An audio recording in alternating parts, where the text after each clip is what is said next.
안녕하세요. 오늘 우리는 언제 사야 안 물릴까? 라는 많은 분들의 질문에 답하고자 합니다. 미국 주식 진입 타이밍에 대한 오해를 풀어드리고 현명한 투자 전략을 공개할 텐데요. 핵심은 바로 공포일 때 사라입니다. 공포와 탐욕 지수를 통해 이 원칙을 어떻게 적용할 수 있을지 함께 알아보시죠. 안녕하세요. 미주 공방 가족 여러분. 여소장입니다. 요즘 메일로 정말 많은 질문을 받는데요. 똑같은 질문이 계속해서 들어와요.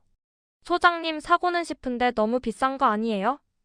지금 들어가면 고점 아닌가요? 여러분, 주식은 타이밍 게임이 아니라 시스템 게임입니다. 어떻게 사고 언제 들어가고 어떻게 마음 편하게 들고 갈지 이 모든 것을 10분 안에 완전히 정리해 드릴게요. 커피 한잔 하시면서 오늘 영상은 끝까지 함께 가봅시다. 1부 어떻게 살까? 바로 도구와 태도에 대한 이야기입니다. 먼저 어떻게 사느냐가 정말 중요합니다. 계좌 선택이 90%라고 해도 과언이 아니에요. 일반 증권 계좌 말고 ISA 연금저축 IRP부터 꽉 채우세요. 왜냐하면 절세가 곧 수익이기 때문입니다.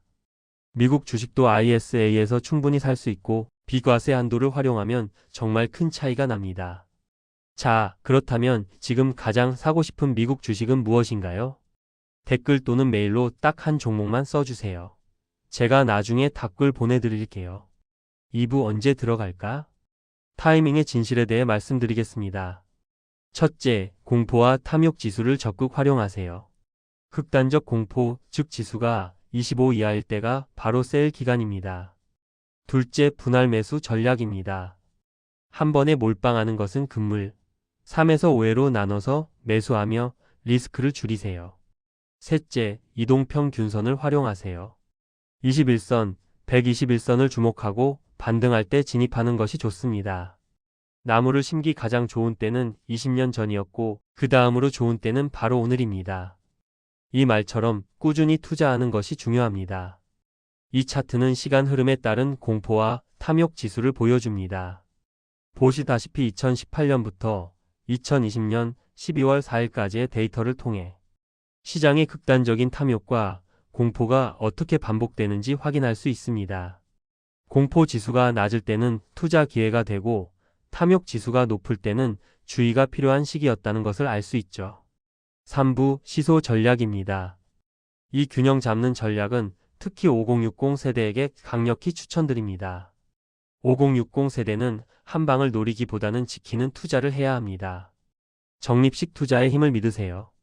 매달 일정한 날 혹은 연금이 입금되는 날 꾸준히 투자하는 것이 실제 수익으로 이어진다는 연구 데이터도 많습니다. 뱅가드나 모닝스타 같은 곳에서도 이를 강조하죠. 정년이 끝날 때까지 투자를 지속해야 합니다. 또한 현금 비중을 유지하는 것이 중요합니다.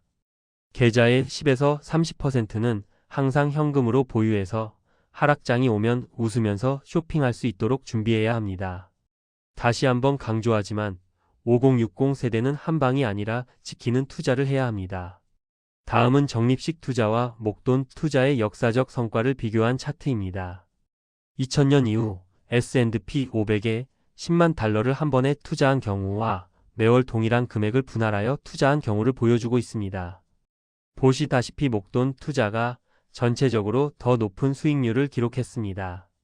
2024년 9월 9일 기준으로 목돈 투자는 37만 2천 달러, 적립식 투자는 34만 2천 달러를 기록했죠.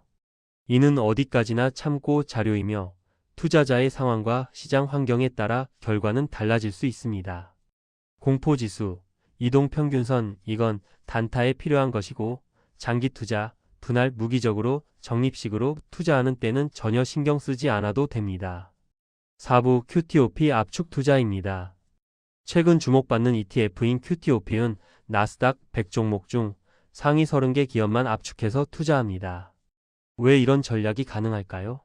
바로 나스닥 수익의 75% 이상이 상위 30개 기업에서 나오기 때문입니다. 즉 QTOP는 엘리트 집중 투자라고 할 수 있습니다. 애플, 마이크로소프트, 엔비디아, 테슬라 같은 혁신 기업들이 여기에 해당됩니다. 다시 한번 QTOP에 대해 말씀드립니다. 나스닥 100 중 상위 30개 기업만 압축하여 투자하는 이 전략은 나스닥 수익의 75% 이상이 이들 기업에서 나온다는 분석에 기반합니다. 이는 명확한 엘리트 집중 투자 전략입니다.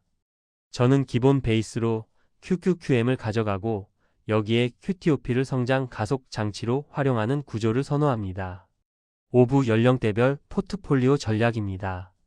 먼저 40대에서 50대 안정형 포트폴리오를 살펴보면 QQQM 50%, QLD 30%, 그리고 현금 채권 20%로 구성하여 성장과 방어의 밸런스를 맞춥니다. 다음으로 은퇴 준비형 포트폴리오는 QQQM 70%와 배당주 30%로 구성하여 성장과 현금 흐름을 동시에 추구하는 전략입니다. 6부 리밸런싱 전략입니다. 1년에 2번 1월 1일과 7월 1일에 리밸런싱을 진행하세요. 많이 오른 종목은 일부 매도하고 덜 오른 종목을 매수하는 것이 핵심입니다. 이것이 바로 복리를 강화하는 강력한 방법입니다. 그리고 시장 타이밍을 맞추려고 하지 마세요. 대신 12개월 분할 매수를 통해 꾸준히 투자하는 것이 중요합니다. 예를 들어 QQQM 70%, QLD 30%, 현금 채권 20%와 같은 비중으로 포트폴리오를 유지하며 이 비중이 흐트러질 때마다 조정하는 것이죠. 7부 핵심 요약입니다. 첫째, 나스닥 100은 인류 기술 혁명에 투자하는 것과 같습니다. 둘째, 장기 일배수 ETF로는 QQQM이 합리적입니다. 셋째, 레버리지 투자는 전략적으로 접근해야 합니다. 넷째, QTOP는 엘리트 압축 투자입니다. 다섯째, 리밸런싱은 복리의 엔진 역할을 합니다. 여섯째, 시장 타이밍보다는 시간이 훨씬 중요합니다. 만약 불안하다면 12개월 분할 매수를 통해 꾸준히 투자하세요. 예를 들어 1월 1일에 QQQM 50%, 7월 1일에 현금 채권 20%와 같은 목표 비중을 정해두고 관리하는 것도 좋은 방법입니다. 미래를 사라. QQQ, SOXX, TSLA, NVDA, AI, 반도체, 로봇, 우주산업 등 미래 산업을 통째로 담는 가장 확실한 방법입니다. 이 네 가지 종목을 통해 다가오는 산업혁명에 투자하세요. 다시 한번 강조합니다. 미래를 사라. QQQ, SOXX, TSLA, NVDA, AI, 반도체, 로봇, 우주 등 미래 산업을 통째로 담는 가장 확실한 방법입니다. 여러분, 주식은 사서 고생하는 게 아니라 사서 기다리는 게임입니다. 오늘 알려드린 시스템대로 씨앗을 심으셨다면 이제 비바람이 불어도 뿌리를 내릴 때까지 묵묵히 기다려주세요. 그 결실은 반드시 여러분과 가족에게 돌아올 것입니다. 오늘 영상 어떠셨나요? 궁금한 점이나 지금 사고 싶은 종목이 있다면 언제든지 메일로 남겨주세요. 최대한 빨리 답글 달아드릴게요. 오늘도 함께 공부해 주셔서 감사합니다. 성투하세요. 구독과 좋아요는 여소장에 큰 힘이 됩니다. 다음 영상에서 만나요. 안녕.